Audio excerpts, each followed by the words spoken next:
It's already done. US President Donald Trump says new sanctions on Iran are already in place. He says the sanctions were severe before, but it's a whole new ball game now.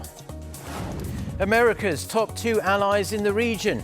President Trump heaps praise on South Korea and Japan as he meets with their national security advisors. Plus, could another global celebration of sport be coming to South Korea? A delegation from Seoul is in Switzerland, lobbying the IOC to host the 2024 Winter Youth Olympic Games. Our top story this morning, US President Donald Trump has approved additional sanctions on Iran just a day after he vowed to impose new punishing economic sanctions on Tehran. For more on the simmering tensions between the US and Iran, Lee reports. Wasting no time to turn the screw. Just 24 hours after President Trump pledged to impose additional punishing economic sanctions on the Iranian regime following Iran's missile strikes on U.S. air bases in Iraq, the U.S. president said on Thursday that he has approved the tougher punitive measures. It's already been done, yeah. We've increased them. They were very severe, but now it's increased substantially. I just approved it a little while ago with Treasury. Asked what kind of sanctions would be imposed, President Trump did not elaborate, but said the U.S. Treasury Department would release a statement. Meanwhile, Iranian General Amir Ali Hajizadeh, who leads Iran's aerospace program, told Iranian state TV on Thursday that Tehran's missile attacks on U.S. targets did not aim to kill American soldiers, but sought to damage Washington's military machine and were the start of a series of attacks across the region. He confirmed that the attack was appropriate revenge for the U.S. killing of Iran's top general Qasem Soleimani. He also advised the U.S. to withdraw American troops from the region to prevent any casualties. Despite the apparent easing of tensions, Iranian President Hassan Rouhani has warned of a very dangerous response if the U.S. makes another mistake, while a senior Iranian commander vowed harsher revenge for the killing of Soleimani. Lee, Arirang News. Now, despite those harsh words and sanctions, the US says it's ready to engage in serious talks with Iran with no strings attached. In a letter to the UN Security Council on Thursday, the US ambassador to the UN, Kelly Craft, said Washington's goal is to prevent further endangerment of international peace and security or escalation by Iran. The US also justified the killing of Iran's top military commander last week as an act of self-defense. However, Tehran called the proposal unbelievable, while the US slaps economic sanctions on Iran. Iran also said its firing of missiles at air bases hosting US forces in Iraq was in self-defense. Now, the US, Iran and other members of the international community are at each other's throats over the search for the cause for the Ukrainian airliner crash.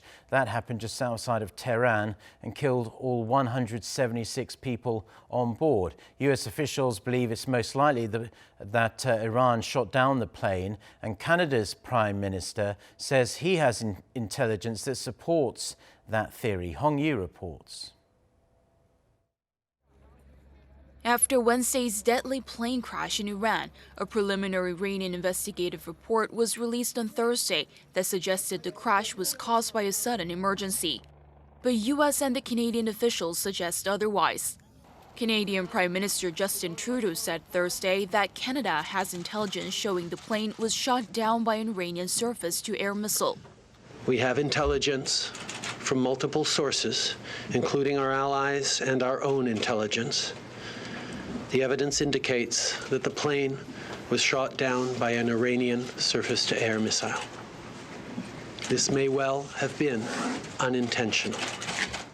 However, he added that it's too soon to draw conclusions and there should be a thorough and credible investigation into the crash that killed at least 63 Canadian citizens.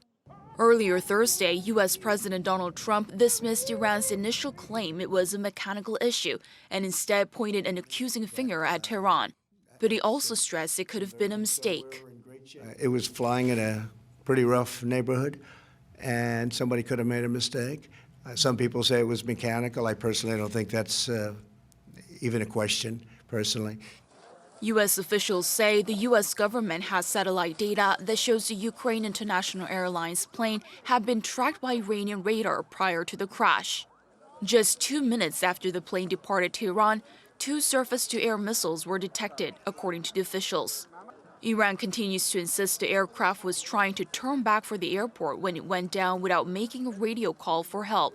Ukraine has called on its international partners to provide any evidence they might have that could shed light on the crash of the Ukrainian airliner. Ukraine's president said in a statement on Thursday that Ukraine is interested in a transparent and objective investigation of the tragedy and finding the truth. Hong Yu, Arirang News. The White House says President Trump held brief talks on Wednesday local time with the top security directors of South Korea and Japan during the unscheduled meeting at the White House with Seoul's Jong Eui-yong and Tokyo's national security chief. Trump is said to have noted that the 2 countries are Washington's strongest allies in the Indo-Pacific region. He also said he appreciated their support and deep friendship. The security chiefs are in Washington for 3-way discussions with U.S. National Security Advisor Robert O'Brien. The U.S. NSC tweeted that the 3 sides held great bilateral and trilateral meetings, reaffirming the importance of cooperation over North Korea and Iran. The U.S. State Department also announced that Zhang met with Deputy Secretary of State Stephen Biegun the same day to discuss the recent developments around the world. And the top diplomats of South Korea and the US will hold talks next week in San Francisco, according to Seoul's foreign ministry. Kang Kyung-hwa and her American counterpart Mike Pompeo will meet next Tuesday local time to discuss denuclearization and peace on the Korean peninsula, as well as alliance matters. They're also expected to share their views on the tensions in the Middle East. Washington may ask Seoul to join a US-led initiative to safeguard the Strait of Hormuz near Iran. There's also the possibility of a trilateral meeting with Japan, as Tokyo's foreign minister is also expected to be in San Francisco next week.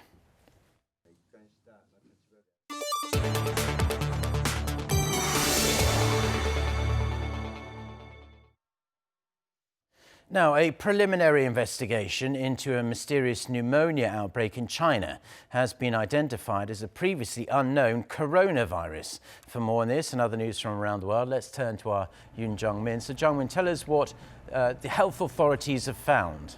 Sure, Mark. The World Health Organization raised a possibility that a series of mysterious pneumonia cases in the Chinese city of Wuhan may be a new type of coronavirus.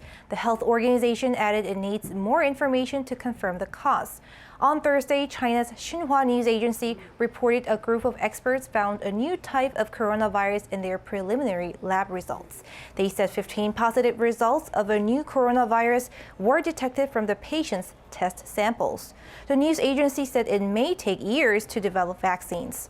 Coronaviruses are a family of viruses that can cause severe acute respiratory syndrome known as SARS or Middle East Respiratory Syndrome, MERS. Chinese authorities said the new virus can cause severe illness in some patients but does not seem to easily pass from person to person. According to Wuhan health authorities, 59 cases were reported as of Sunday, while 8 of them have been discharged and 7 are in a critical condition.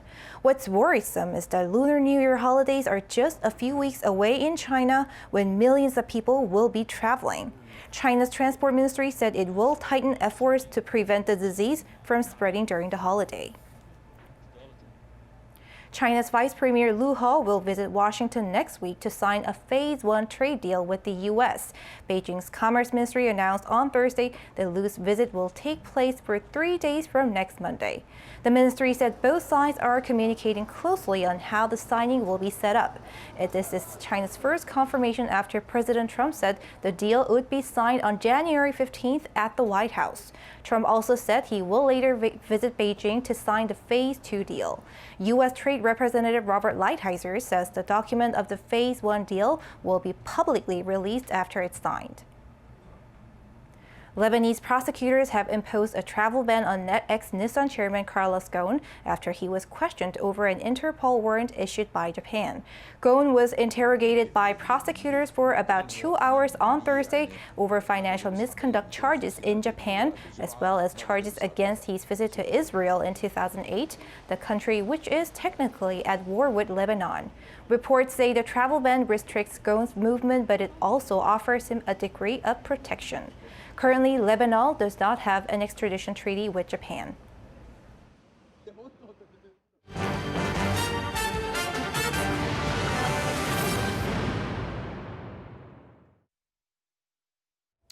Now, after years, arguably decades, in the doldrums, the future is finally looking brighter for South Korea's long-suffering shipbuilding industry. This is mainly thanks to high demand for LNG ships and South Korea paving the way in more regulation-friendly but also more eco-friendly vessels as well. Kim Da-mi reports.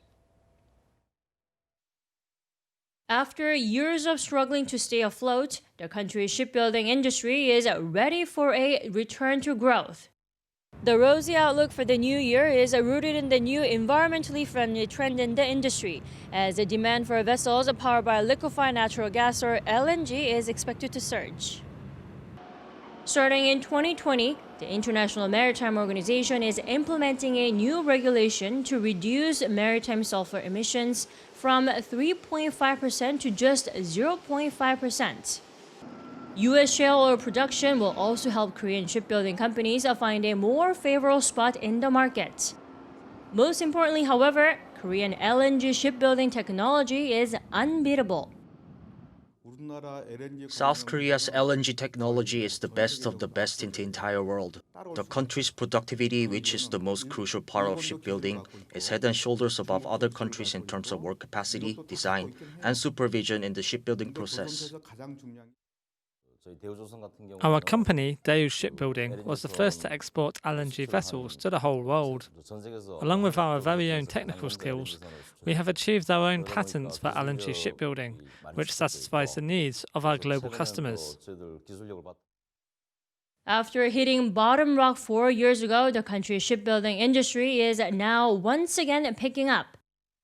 In fact, South Korea retained its top spot in shipbuilding for a second year in 2019, securing 37% of worldwide orders. The recovery in this bread-and-butter industry also means job training, with more than 11,000 people brought on board last November. Global uncertainties, including US-China trade war, linger into the new year, but there is still enough upside for a new boom in the industry. Changing shipbuilding market dynamics, especially the introduction of future-oriented shipbuilding ideas and technologies, could be one approach. To deal with a paradigm shift in the industry, South Korea's Trade Ministry has pledged to expand support for the development of smart shipyards and eco-friendly and self-driving vessels. Kim Da-mi, Arirang News, 거제. Now, in this modern world we live in, what you order online at night can be on your doorstep the very next morning. And we're talking about food here, like freshly baked pastries, even seafood. And this delivery service is really changing the morning schedules and routines of people all across South Korea. It gives them a bit more time to get ready in the morning. Lee Kyung-eun reports. This is a warehouse for e-commerce in Seoul's Songpyagu district. It is almost midnight, so everywhere else is closed. But here, they can be busier. The operation is in full swing for the company's signature early morning delivery service, which delivers fresh food ordered before 11 p.m. by 7 a.m. the next day. All kinds of fresh foods brought here earlier in the day from around the country are stored at below 5 degrees Celsius. They're redistributed to individual containers based on customers' orders. Then, the foods are packed up with ice pack and a special paper box designed to keep them cold. Finally, the boxes are loaded onto delivery cars that have their own separate cooling system, with a thermometer constantly checking the temperature. As you might have noticed, all these steps revolve around one thing: keeping the food cool. The so-called cold chain system is critical in food delivery because it directly affects the freshness of the products. And the company says it is especially important in the last mile, the final step from the transportation hub to the customer's door. Food can go bad during the actual delivery, so keeping it cool during that stage is very important. Unlike other e-commerce firms that outsource their deliveries, we run our own logistics operation, and we use our own special cooling delivery cars to keep the food fresh until it reaches its final destination. That emphasis on freshness actually helped lead to the fast delivery system. Early morning delivery was not the initial plan. We were just thinking about how to get the food to the customer in the freshest state we can, and that was transporting the food as soon as possible. Many others have now joined the early morning delivery industry using a similar logistics model. And experts say that such a revolutionary delivery service was possible in South Korea because the population is concentrated in cities, which allows companies to focus their service in Seoul and the surrounding areas. Now the industry is worth over $3.4 billion, and it is projected to grow even bigger and more competitive this year. 이경은, Arirang News. The 2020 Winter Youth Olympic Games has begun in Switzerland. In the meantime, a South Korean delegation has travelled to the IOC's HQ in the country to make their final pitch to host the 2024 Winter Youth Olympic Games. Kan Hyang-woo files this report from Switzerland. 1,800 young athletes from all over the world have gathered in Lausanne, Switzerland for the 2020 Winter Youth Olympic Games. Aged between 15 and 18, the young athletes are participating in 8 winter disciplines, including ice hockey, skating, and ski through January 22nd. It's an honor to be a part of the Games. With my best efforts, I hope to have a good result. As an athlete representing South Korea, I will try my hardest to become a player that can make my country proud. After Thursday's opening ceremony at the Valdois Arena, the young athletes will not only compete for a medal, but also learn about anti-doping and fair spirit through various programs.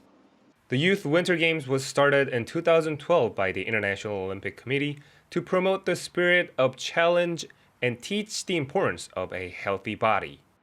Meanwhile, a South Korean delegation, including Culture Minister Park Yang-woo and Governor of Gangwon-do Province Choi Mun-sun, have come to Lausanne to make a final presentation that could help the province win the bid to host the Games in 2024. The proposal is scheduled to take place during Friday's IOC Executive Board meeting at the Swiss Tech Convention Center, and it will be followed by a voting among the members. Expectation is now building up on whether Gangwon-do Province will be able to host the 2024 Winter Youth Olympic Games, as South Korea strives to become the first country outside of Europe to do so. Kan Hyang-woo, Arirang News, Lausanne.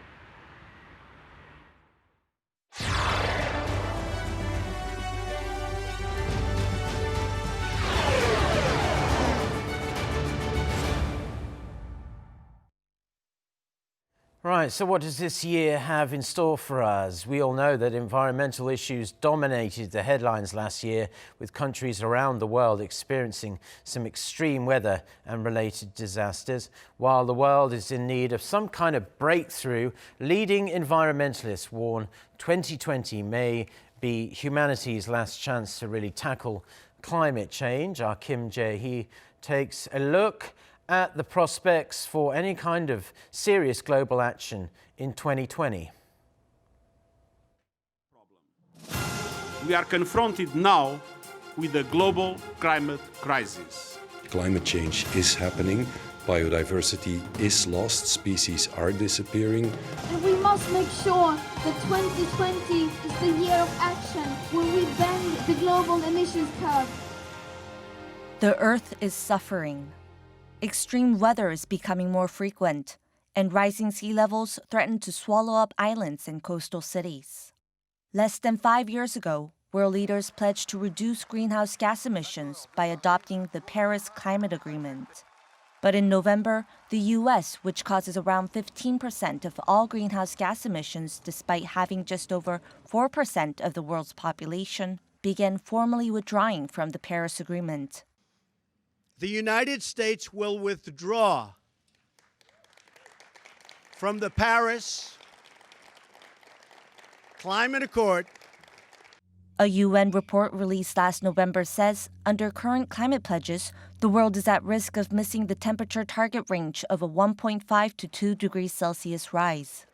With the biggest annual UN climate change conference, COP25, failing to reach consensus in many areas last month, the future course of climate change actions now depends on the upcoming COP26 in Glasgow, Scotland. COP26 will be held just after the 2020 U.S. presidential election, and a shift at the White House could redirect the U.S. focus. Many of the 2020 Democratic presidential candidates have put out comprehensive visions to tackle climate change, and re-entry into the Paris Agreement is allowed at any point in the future. COP26 is just one of many climate conferences in 2020. The second UN Global Sustainable Transport Conference will be held in May in Beijing, and the UN Biodiversity Conference will be held in the Chinese city of Kunming in October this year. And in June, South Korea will host the second P4G summit, short for Partnering for Green Growth and the Global Goals 2030. The heads of two major environmental bodies in the UK have warned that 2020 is the world's last chance to tackle climate change. To avoid climate crisis and meet the original temperature goal of the Paris Agreement, world leaders must find a way to cut global greenhouse gas emissions by 7.6% each year for the next decade. Kim Jae-hee, Arirang News.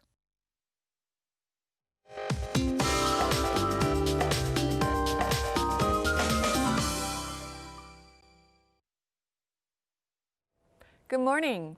People in Daegu and the central part of the country will need a face mask today. Ultra-fine dust particles continue to filter the air. And what's worse, this weekend is also forecast to be a dusty one in most parts of the country.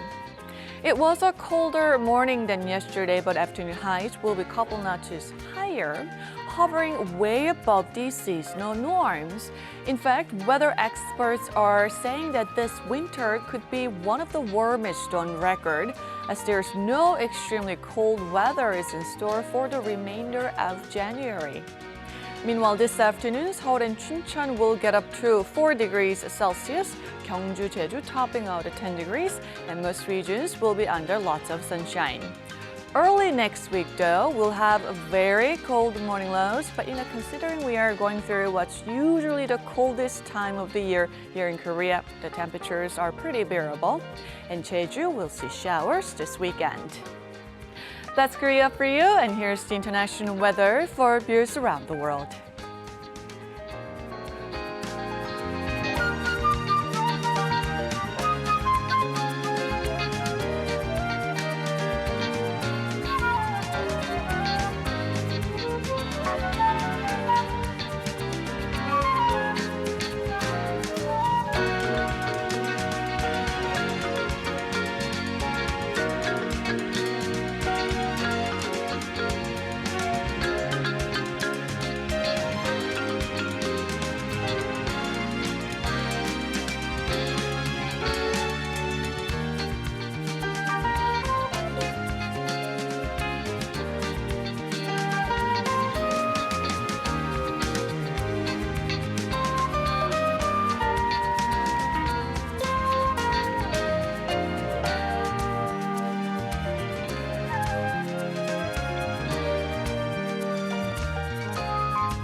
Looks like a good fun way to spend the weekend if you're watching us in Korea and have the time and money to go skiing. I must admit, in all my years here, I've never tried skiing, so I might do this winter. But stay tuned to Arirang TV. Plenty more coming up, including our next newscast at noon Korea time. If we don't see you, have a wonderful weekend. Until next time, goodbye.